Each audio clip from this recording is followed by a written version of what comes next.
நடைபெற்று முடிந்த நாடாளுமன்ற தேர்தலில் திமுக வெற்றிக்கு பிரதமர் நரேந்திர மோடிதான் காரணம் என தமிழக இளைஞர் நலன் மற்றும் விளையாட்டு மேம்பாட்டுத்துறை அமைச்சருமான உதயநிதி ஸ்டாலின் தெரிவித்துள்ளார். சென்னை கிழக்கு மாவட்ட திமுக சார்பில் நடைபெற்ற அக்கட்சியின் பவள விழாவில் கலந்து கொண்டு பேசிய உதயநிதி, கடந்த நாடாளுமன்ற தேர்தலில் திமுக கூட்டணி வெற்றி பெற்றதற்கு 3 காரணம் சொல்வேன். முதல் காரணம் பிரதமர் மோடி மீதான பொதுமக்களின் வெறுப்பு. 2வது காரணம் கடந்த 3.5 ஆண்டுகளில் நிறைவேற்றப்பட்ட மக்கள் பணிகள் சாதனைகள். 3வது காரணம் கட்சியின் வெற்றிக்காக உழைத்த தொண்டர்கள் என கூறினார்.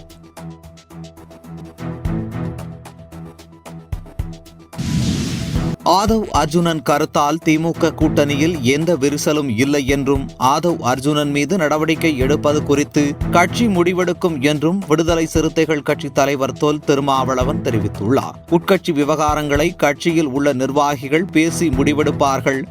ஆதவ் அர்ஜுனன் மீது நடவடிக்கை எடுப்பது பற்றி கலந்து ஆலோசித்து முடிவு எடுக்கப்படும் என திருமாவளவன் தெரிவித்துள்ளார்.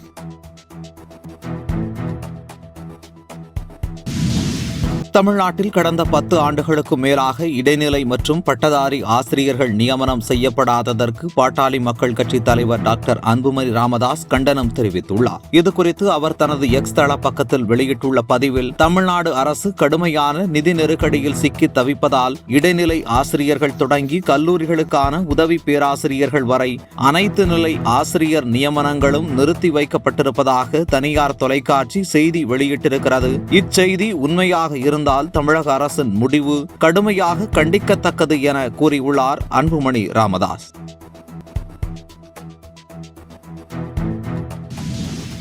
கேரளாவில் விற்பனை செய்யப்பட்டு வந்த ஜோய்ஸ், மேன்மா, SRS ஆகிய 3 நிறுவனங்களின் நெய்யில் கலப்படம் செய்யப்பட்டிருப்பது ஆய்வில் தெரிய வந்துள்ளதை தொடர்ந்து அ3 நிறுவனங்களுக்கும் நெய் உற்பத்தி மற்றும் விற்பனையில் ஈடுபட தடை விதிக்கப்பட்டுள்ளது. இந்நிறுவனங்களால் தயாரிக்கப்படும் நெய்யின் தரம் குறித்து உணவு பாதுகாப்பு ஆணைய அதிகாரிகள் நடத்திய ஆய்வில் நெய்யுடன் தாவர எண்ணெய் மற்றும் வனஸ்பதி கலந்திருப்பது கண்டுபிடிக்கப்பட்டதை தொடர்ந்து அ3 நிறுவனங்களுக்கும் நெய் உற்பத்தி மற்றும் விற்பனையில் ஈடுபட உணவு பாதுகாப்பு ஆணையம் தடை விதித்துள்ளது.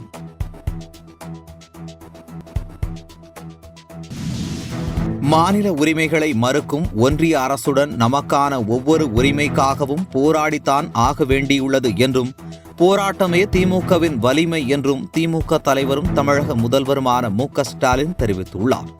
திமுகவின் 75வது ஆண்டு பவள விழா காஞ்சிபுரத்தில் நடைபெற இருப்பதை முன்னிட்டு திமுக தலைவர் ஸ்டாலின் கட்சி தொண்டர்களுக்கு எழுதியுள்ள கடிதத்தில், ஆட்சி அதிகாரம் இருந்தாலும் உரிமைக்கான போராட்டத்தை தொடர்ந்து கொண்டுதான் இருக்கிறோம் என ஸ்டாலின் கூறியுள்ளார்.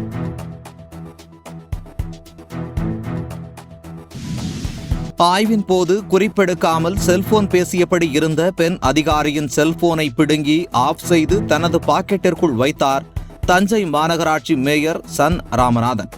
தஞ்சை டபீர்குளம் ரோடு பகுதியில் ஆய்வு மேற்கொண்ட தஞ்சை மாநகராட்சி மேயர் சன் ராமநாதன் அப்பகுதியில் பொதுமக்கள் கூறிய பிரச்சனைகளை கூறி அவற்றை குறிப்பெடுக்குமாறு உடனிருந்த மாநகராட்சி அதிகாரிகளிடம் கூறினார். ஆனால் ராஜேஸ்வரி என்ற பெண் அதிகாரி குறிப்பெடுக்காமல் செல்போனில் பேசிக் கொண்டிருப்பதை கண்டு கடுப்பான மேயர் அப்பெண் அதிகாரியின் செல்போனை பிடுங்கி ஆஃப் செய்து தனது பாக்கெட்டில் வைத்துக் கொண்டார். பணியின் போது செல்போன் பேசக்கூடாது எனவும் அவர் அறிவுரை வழங்கினார். மை இந்தியா 24/7 முக்கிய செய்திகளை உடனுக்குடன் தெரிந்து கொள்ள உடனே சப்ஸ்கிரைப் பண்ணுங்க, பெல் பட்டனை பிரஸ் பண்ணுங்க. என்றும் உங்களுடன் மை இந்தியா.